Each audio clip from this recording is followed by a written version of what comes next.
Assalamualaikum warahmatullahi wabarakatuh. Pada siang hari ini kita akan kembali podcast lagi. Nama saya Debbie Rahmawati dari kelas 9F. Bintang tamu kita kali ini adalah saya Surya Septenisasi dari kelas 9F. Jadi kita mau podcast tentang gimana sih rasanya jadi ketua OSIS. Untuk saat ini rasanya jadi ketua OSIS sedikit gak enak ya. Enaknya tuh kayak kita bisa ketemu sama teman-teman, terus memiliki banyak wawasan di organisasi. Dan untuk gak enaknya tuh kayak kita memiliki tanggung jawab yang besar, harus disiplin dan berani dalam mengambil keputusan. Menurut kamu pemimpin yang baik itu kayak apa sih?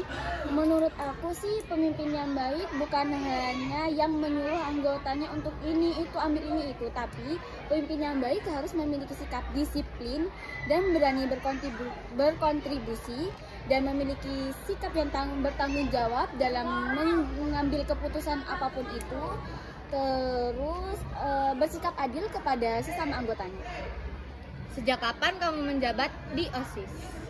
Aku menjabat di OSIS dari kelas 7 hingga saat ini dari 789. Sekarang mau pernah. Kenapa kok kamu tertarik masuk OSIS? Dulu awalnya masih coba-coba, jadi tertarik di OSIS itu karena kayak misal aku punya kelebihan, jadi aku bisa mengembangkan kelebihanku di OSIS, jadinya aku bisa memiliki wawasan yang luas, jadinya bisa berkontribusi bareng sama teman-teman OSIS, bisa belajar arti tanggung jawab, disiplin, dan bekerja sama tim. Tantangan apa aja sih pas kamu jadi ketua OSIS?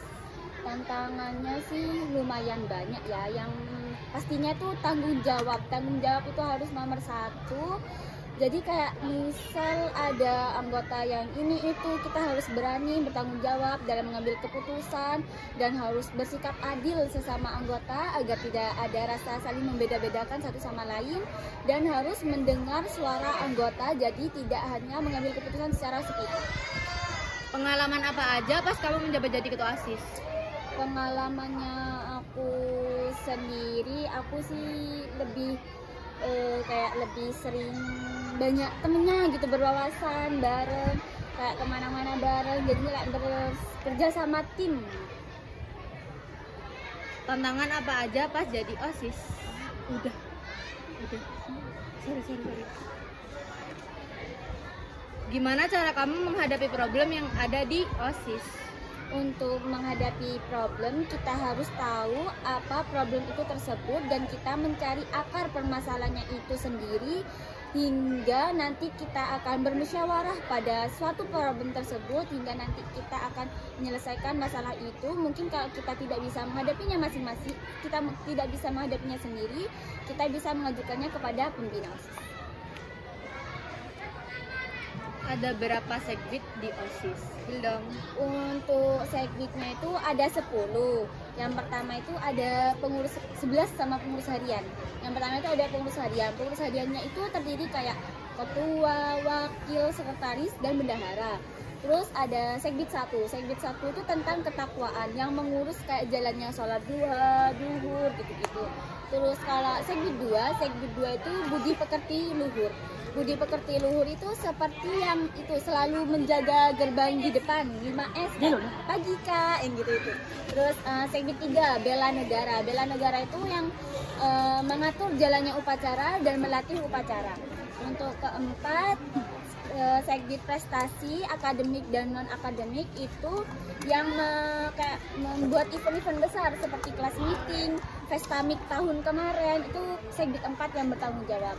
Dan untuk segbit 5 itu hak asasi anak manusia, itu seperti yang mengatur MPLS kemarin.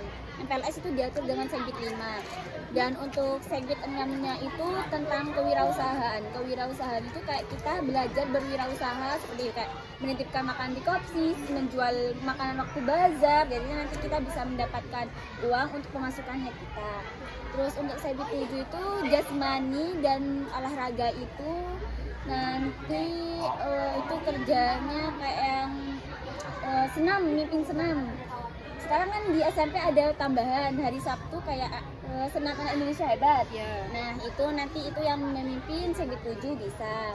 Untuk Segbit 8 itu keseniannya itu kayak yang mengadain pentas seni. Kalau kelas meeting puncak acaranya itu ada pentas seni, itu Segbit 8 sendiri yang mengadakan.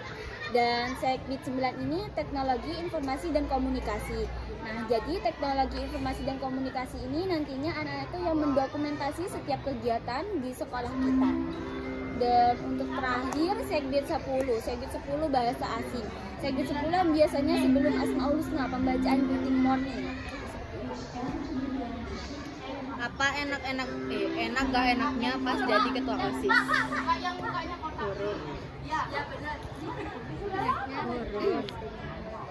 Kurung. Kalau enaknya itu ya nanti kalau kita apa ya ada kegiatan kita kayak bisa kumpul sama teman-teman OSIS, saling berbaur, kayak membuat kenangan baru, terus kayak banyak wawasannya juga sama anak-anak, saling belajar satu sama lain. Gak enaknya itu kadang kita gak bisa membagi waktunya itu, kadang seperti ketinggalan waktu itu. Gimana cara kamu membagi waktu antara pelajaran dan kegiatan-kegiatan OSIS?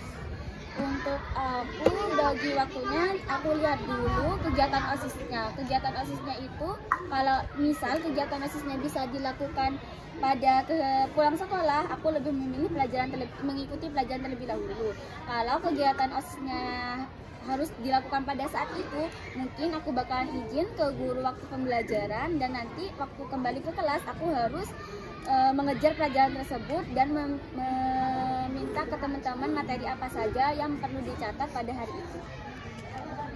Pesan dan harapan apa saja buat ketua OSIS selanjutnya? Kalau pesannya untuk ketua OSIS sekarang, karena ketua OSISnya sekarang cowok ya, kalau menurut aku sekarang lebih dipertegas lagi di sekolah ini, terus mendengar seperti dipertegas lagi, terus bersikap adil kepada sesama, terus mendengar saran dari seluruh pengurus OSIS lainnya. Untuk harapannya semoga ketua OSIS yang sekarang ini bisa bertanggung jawab, adil kepada anggotanya, terus mendengarkan suara anggotanya dan memutuskan keputusan bersama. Udah. Oke, sekian dari kita. Sekian podcast pada siang hari ini. See you next time. Bye.